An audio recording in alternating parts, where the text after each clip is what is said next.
Welcome, I'm Siona and this is from Honouring ME and this is lesson 4 and the final lesson of my beginner series for learning to crochet. So by now you'll be comfortable and confident with how to make the basic stitches and use them in rounds and rows. If you're not quite there yet, that's okay. Continue with the beginner series working in rounds and rows until you are. We all learn at our own pace, so take as little or as much time as you need. This lesson is designed to get you familiar with how to start making items. By the end of the lesson, you'll have the know-how and be confident to read a written pattern, read a chart, attach a new colour, change colours without fastening off, weaving in and crocheting in the ends. Hopefully this lesson will give you the confidence to start your own projects. I encourage you to follow it and practice and feel confident in each step before moving on to the next. As in all my other lessons, once you master it, you'll become easier to master the next. You might also find that you further develop a preference for the type of crochet work that you like. Again, it's okay to not like everything. The important part is to love what you do and love what you make. So the following steps have been included in this lesson. And again, they're right-handed only where applicable, and US terms unless I state otherwise. But we will learn how to read a written pattern, how to read a chart, how to attach a new colour, how to change colours without fastening off, how to weave in the ends, and step 6 is how to crochet in the ends. Step 1, how to read a written pattern. So patterns will be written in US or UK terms, or like my patterns, both terms will be included.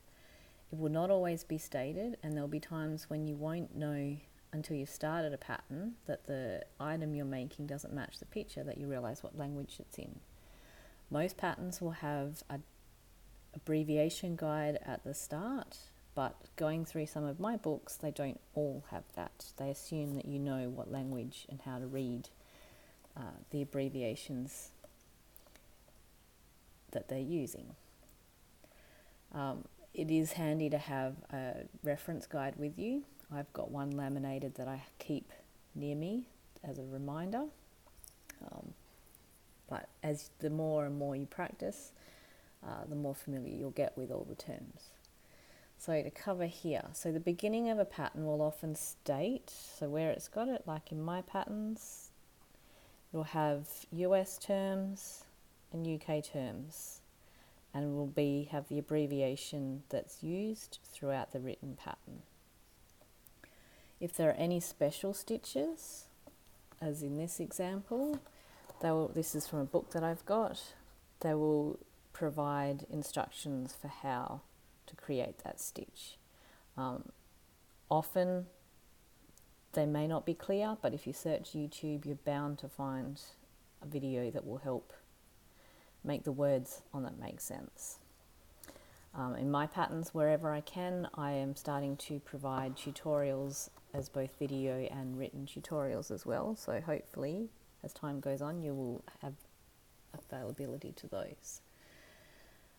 Where counting is important, you'll find the numbers. This is particularly important in rounds,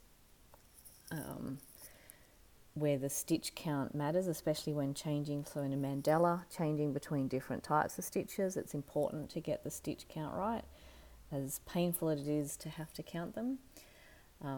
But where it's important, the number of stitches that you should have at the end of a round or a row are often put, if I make that bigger, put in the end in brackets. So it'll just state how many stitches you should see of that. If there's more than one type of stitch, it might say 12 of the whichever and 6 of the other. The more you read and look, you'll see. Okay, so where steps are to be repeated, they'll quite often be included with an asterisk or brackets. So in this example, got round 3, you to chain 3 and 1 double crochet or treble in UK into the first stitch, and then alternate 1 double crochet, 2 double crochet in each stitch. So between the asterisks is the 2 stitches that you're to repeat. And then it tells you what to do at the end. So always read it in full and then go back and try and break it down. So that's it.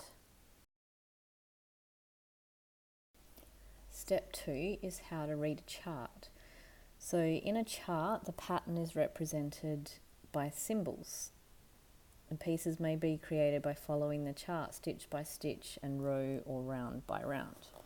This can be particularly handy when working in mandalas, which are like circular patterns, or if you've got a intricate design. Quite often you'll end up with the written words that match the chart. So when using a chart, they will always provide a key as to what the symbols they've used within the chart.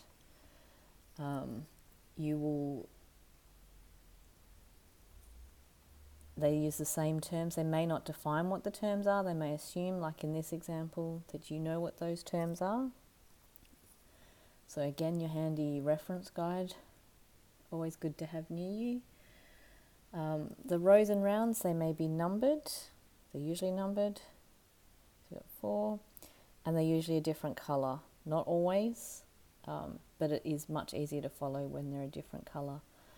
I find it very handy using the words and then clarifying it with the round, sometimes with the chart, and making it easier to follow. So you can see it makes it easier to show. For example, over here you've got a 1 chain space, and in the next round you're working 4 double crochet into it. So it can be a little easier to picture what the finished piece is going to look like. So there's charts. Step 3 is how to attach a new colour. So quite often in a piece you'll need to change from one colour to another. So in this example I'm going to show you how using a slip knot. So you first start by creating a slip knot with your new colour. So you've got that ready. You're then going to insert your hook into the stitch where you need to attach the colour. Then add your slip knot to your hook, pull it snug on there. You then pull that through the stitch, and that's as simple as that. You're now ready to yarn over, and you're basically creating a slip stitch and you're ready to go. So if we continue, you can then start crocheting. It's as simple as that.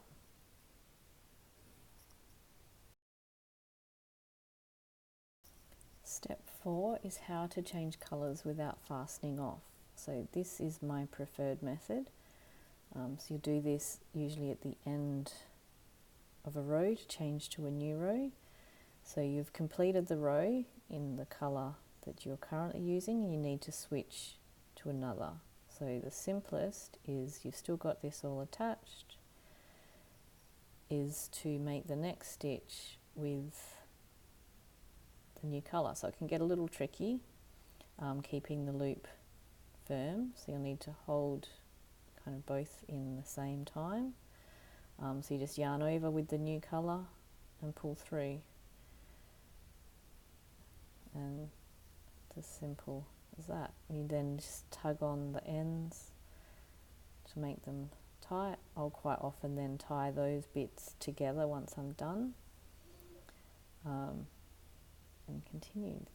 You can also change mid-stitch, so if I was changing in the middle of a stitch, so I would yarn over to start the stitch. I know I haven't tied this off, and then switch colour for the rest, and then continue with the new colour. Whichever method makes the most sense to you. Especially beginning, you may find it easier just to fasten off and attach a new colour like we did in the first step, the previous step, sorry. But yeah, it's as simple as using the new colour in your yarn over and continue with the stitch. You can see that's tied in. Step 5 is how to weave in the ends. So with a blanket you're going to end up with a lot of tails and ends to your piece that you then need to weave in. If you cut them off, you risk your work coming undone because you're too close to the knot and it just starts to unravel. So to weave them in, it can either be a very calming job or it can be a very annoying job. I try to weave in as I go because I know I don't look forward to it. So all you need to do is, with a needle suitable to the size yarn you're using, so of course the bigger the yarn, the bigger the needle, or the thicker the yarn. So here I've already threaded the needle, and it's as simple as just working your way in and around the stitches to weave the yarn through.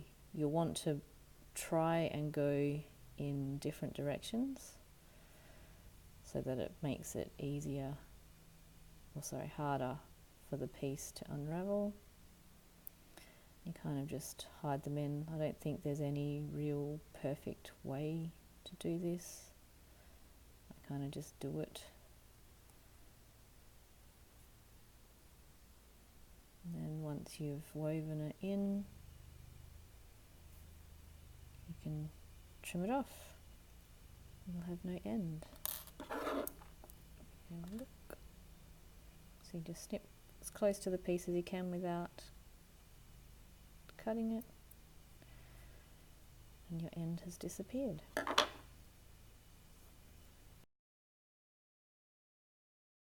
So the final step is how to crochet in the end. So this is my preferred method, and I'll use this wherever I can.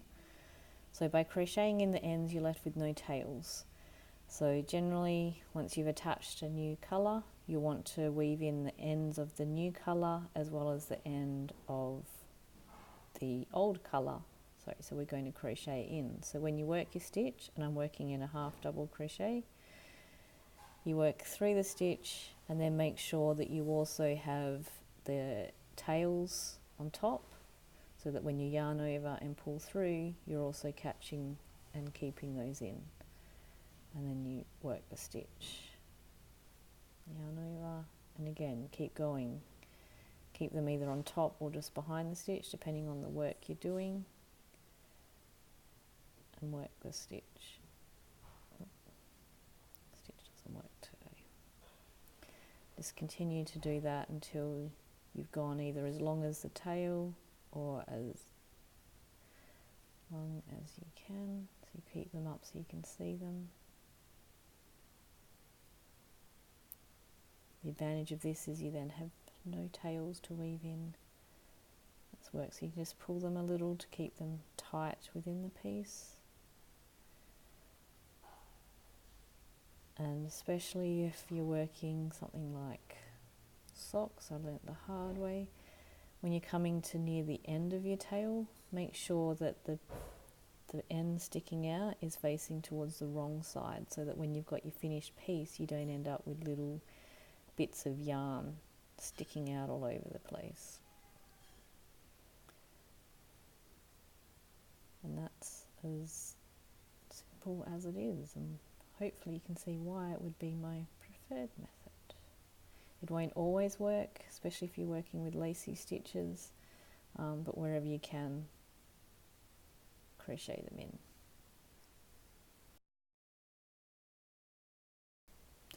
So that was the final piece in my beginner series for learning how to crochet. If you have any questions or need any help or guidance, please come to my Facebook page, join my Facebook group, which is Honouring Me, Help and Ideas. The link is in the Facebook page, which is Honouring Me Crochet. Links will be in the blog post, and I'll post them in the links to this video as well. I hope you have enjoyed this, and we'll speak again soon.